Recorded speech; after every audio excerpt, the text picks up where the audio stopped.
Друзья, у меня такие замечательные новости, вы не поверите. Мы прилетаем над шикарной виллой российского коррупционера на Пальма-де-Майорке. Ой, а кто это? По участку ходит человек 15, не меньше, все не одинаково одеты. Что это происходит такое? А происходит, друзья мои, обыск. Человечки, которых мы видели сверху, это сотрудники национальной полиции Испании. Вооруженные, с щитами, с масками, все как положено. Они входят в дом и осматривают каждое помещение.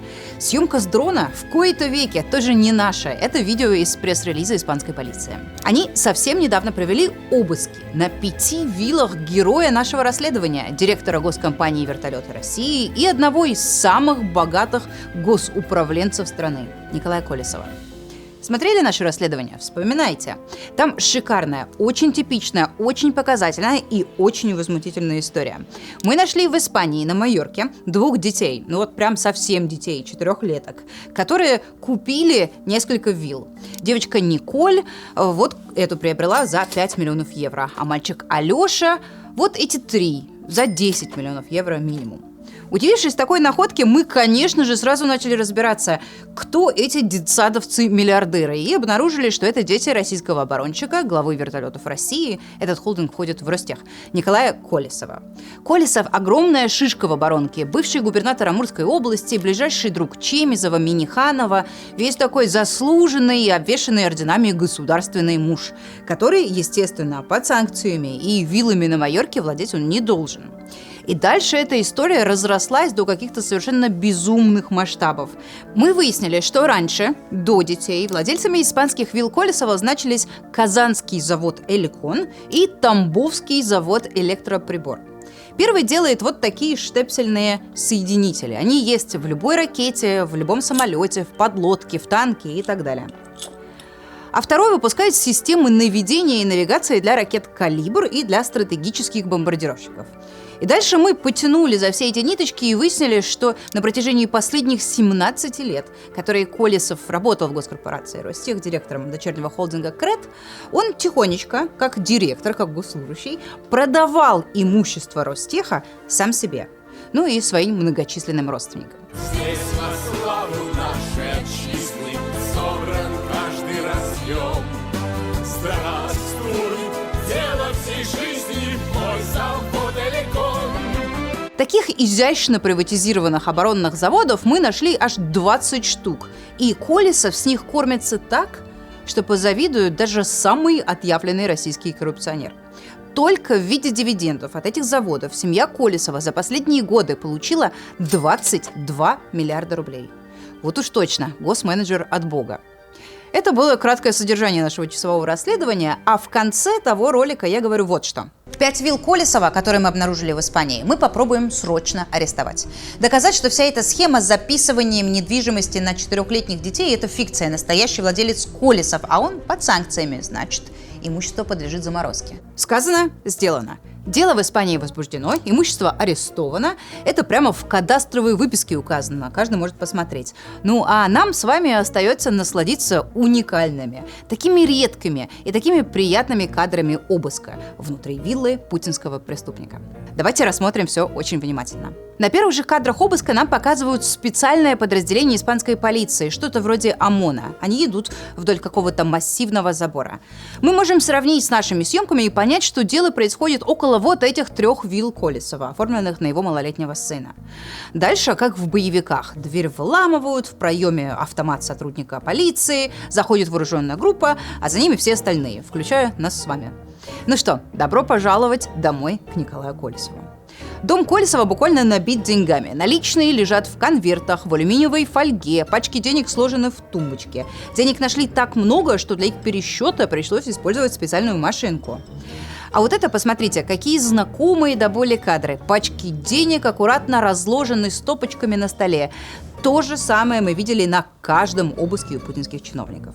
Всего полиция нашла у Колесова 300 тысяч евро наличными. Это почти 30 миллионов рублей. И это, напоминаю, на одной из его многочисленных дач, куда он даже не ездит уже, не бывает там из-за санкций. Просто лежит кэш на всякий случай. Судя по тому, что большая часть денег хранится в относительно небольших купюрах по 50 евро, это, скорее всего, бюджет просто на карманные расходы. Ну и куда без дорогих часов. Тут у нас солидная коллекция роликсов. Сначала мы видим их разложенными по кровати. Приглядываемся. Вот эти Rolex GMT Master. Это в районе 2,5 миллионов рублей. А вот еще одни, такая же модель из другого металла. Стоит около 2,2 миллионов. Кроме них видно еще 2 коробки из-под роликсов. А вот уже все разложено на столе в полиции. Еще часы.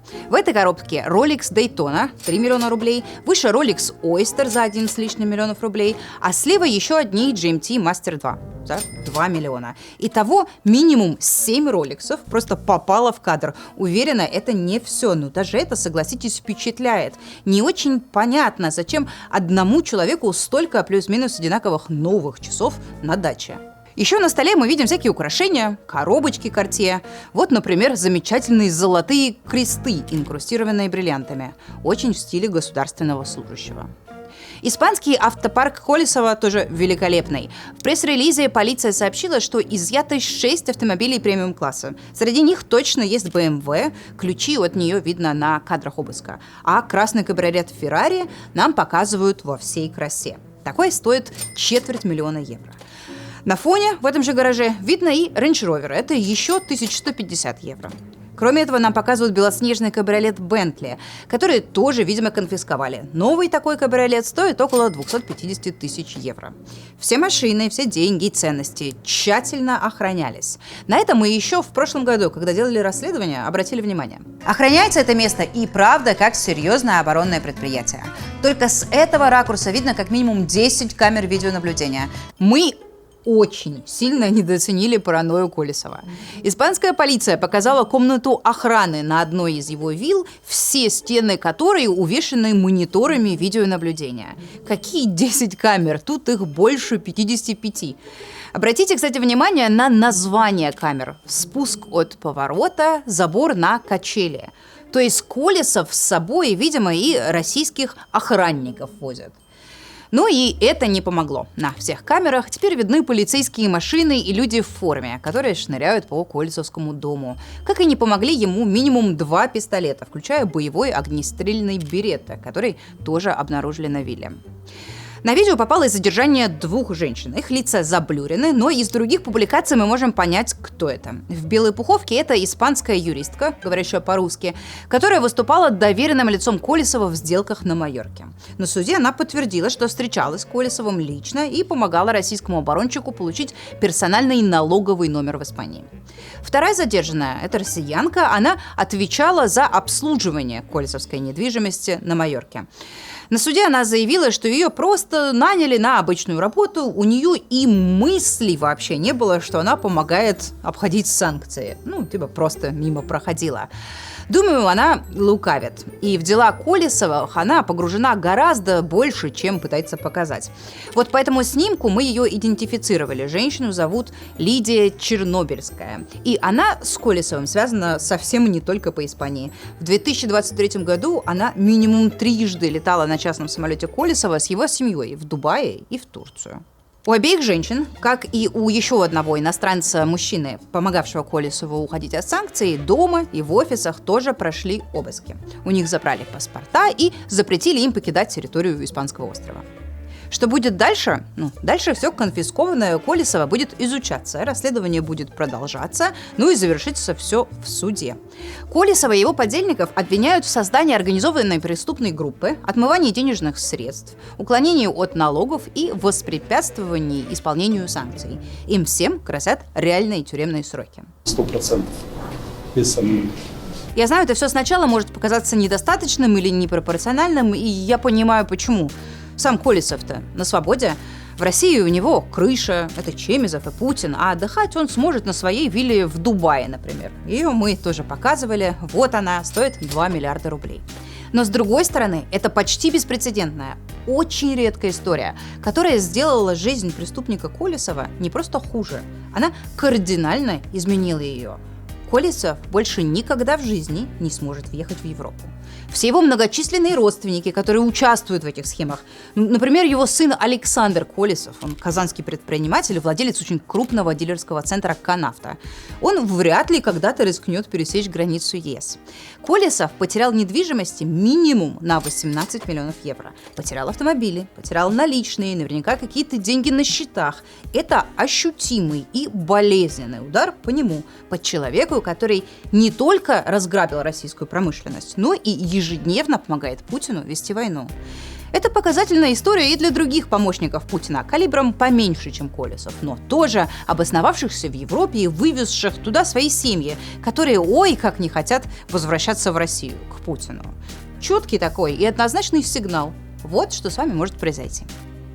И случилось это все благодаря всего лишь одному нашему расследованию, хорошему ролику на YouTube и тем людям, которые помогали распространять эту информацию.